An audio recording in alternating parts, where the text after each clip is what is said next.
جنات کسی کو بنا نہیں ملے. ان کی بیوی نے آگے بڑھ کر کہا یہ کیا بدترین خبر لے گئے, ابھی کیا ارادہ ہے؟ اس نے کہا بس آواز کرو ان کے ساتھ ہو جاؤ. آپ کو معلوم ہے کہ ان کی بیوی نے ان کے ساتھ کیا سلوک کیا. ایک تہذیب اور کرتے جائیے, ایک کلچر, ایک سماج, ایک تہذیب سامنے ہے کہ ہر بازار میں بیوی نے ابو سفیان کی جو تاریخ کے منظر ہے کہ ان کی گاڑی پکڑ کر لوگوں سے کہا اس کو مار ڈالو, یہ وقت ہو چکا ہے, اس کا دماغ خراب ہو چکا ہے, اسے مار ڈالو. یہ لڑائی میاں بیوی کی سڑک کے اوپر سارے مکے والوں نے دیکھی اور پھر انہوں نے طرف کے نہیں جواب دیا کہ تو کیا سمجھتی ہے آج کسی کی گردن نہیں بچے گی, جا اپنے گھر میں بیٹھ. اب جملے سنیے گا کیا کہا اس نے یہ کہا ابو سفیان نے اس مجمع سے کہ تم کو نہیں معلوم میں کیا دیکھ کر آ رہا ہوں. بہت توجہ فرمائیے گا, دلچسپی والے جملے میں نے ہٹائے اور اب فکر والے جملے پیش کرتا ہوں کہ تم کو نہیں معلوم کہ میں کیا دیکھ کر آ رہا ہوں. جس نے تھوڑی دیر پہلے عباس سے یہ کہا تھا کہ تمہارے بھتیجے نے بڑی بادشاہت جمع کر لی, وہ اپنے لوگوں میں کھڑے ہو کر یہ کہہ رہا ہے تم کو نہیں معلوم میں کیا دیکھ کر آ رہا ہوں. میں نے ابھی وہاں جو دیکھا ہے منظر تو اس کا اندازہ نہیں کر سکتے کہ فرزند عبداللہ نے نام لے کر کہا کہ جب وضو کر رہے ہوتے ہیں تو ان کے وضو کا پانی زمین پر گرنے نہیں پاتا ہے, ان کے اصحاب اس کو لے کر اپنے چہروں پر ملتے ہیں, اپنی شفا کے لیے استعمال کرتے ہیں. نہیں خیال فرمایا. ابو سفیان کے جملے یہ بتا رہے ہیں کہ تھوڑی دیر پہلے وہ یہ سمجھ رہا تھا کہ یہ دنیا کی حکومت جمع کی ہے, لیکن اب ان ساتھیوں کا یہ منظر بیان کر رہا ہے تو اس نے سمجھ لیا کہ جانثاروں کے پاس نہ تلوار کی طاقت کے بل پر سر جھکانے کی بات ہے, نہ دولت کے بل پر سر جھکانے کی بات ہے, بلکہ محمد کی روحانیت اتنا اثر کر چکی کہ پانی زمین پر نہیں گرنے دیتے. محمد والے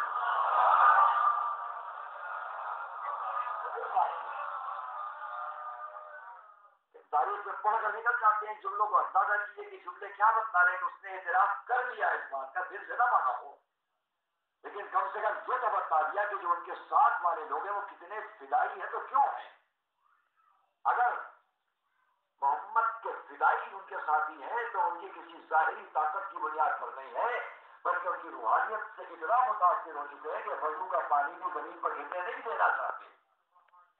کیوں عزیزوں اور دوستوں, اگر وہی عقیدت جو رسول جن کے لیے کہہ رہا ہوں, جنہوں نے مجھے کتابوں میں خالی دیکھا اور مجھ پر ایمان رکھتے ہیں, اسی عقیدت کو اگر یوں پیش کرے کہ تم اس وقت موجود تھے تو وضو کا پانی نہیں گرنے دینا چاہتے تھے, ہم آج کے دور میں اس خواب کو اٹھا دے تو خواب شفا سمجھتے ہیں جس میں وہ نے پرورش پائی تھی. تو سلوات محمد علیہ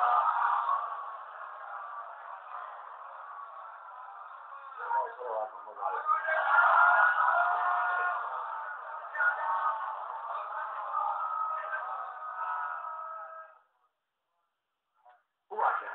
میں پھر تفصیلات کو چھوڑتا ہوں, بس آخری بات. اب اگر آ گئے حضور, چلیے سب کی باتیں ختم, مکے میں تشریف لے اور سب باتیں ختم کرتے ہیں کہ کھانے کا میں کیا ہوا کیا نہیں ہوا, مجمع نے کیا دیکھا. یہ دوسرا بہت اہم موڑ ہے تاریخ کا, اس پر غور کرے ہمارا سارا عالم اسلام. کیا دیکھا؟ خانہ کعبہ کے دروازے پر دو شخصیت, یہ رسول کھڑے ہیں, یہ برابر میں علی کھڑے ہیں, سامنے پورا مجمع ہے.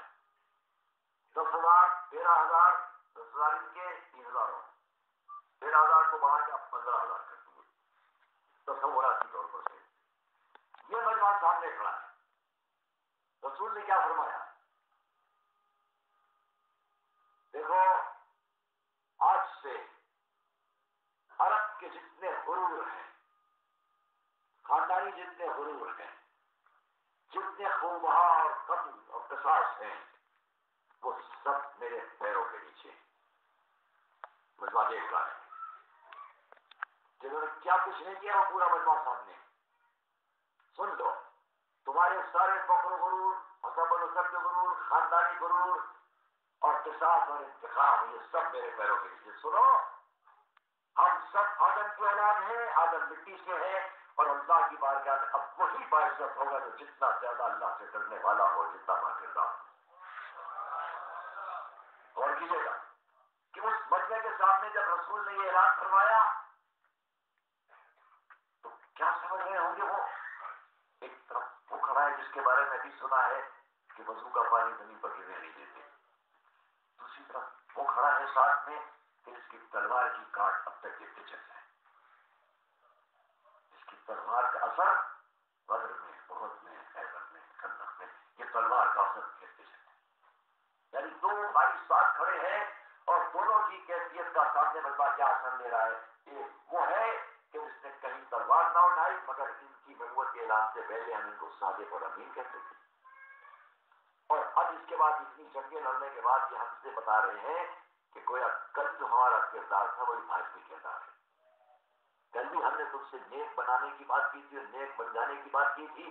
آج بھی تم سے وہی نیک بننے کی بات کر رہے ہیں. اس بیچ کے سارے انتقام ہم ختم کر رہے ہیں، سارے خوباں ہم ختم کر رہے ہیں، سارے قصاص ہم ختم کر رہے ہیں.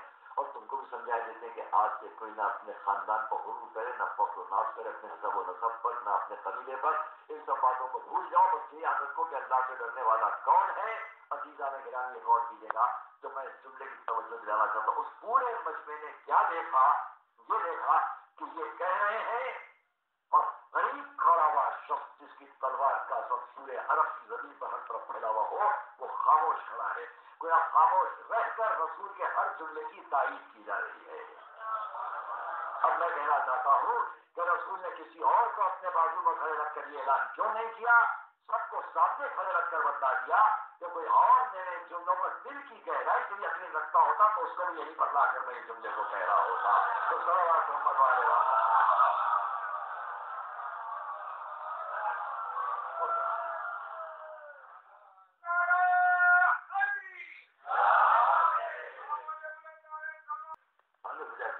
تمہارے بلانے پر آ رہا ہوں. اور پھر وقت وہ بھی آتا ہے کہ میرا اور آپ کا مظلوم امام کربلا کی سرزمین تک آتا ہے.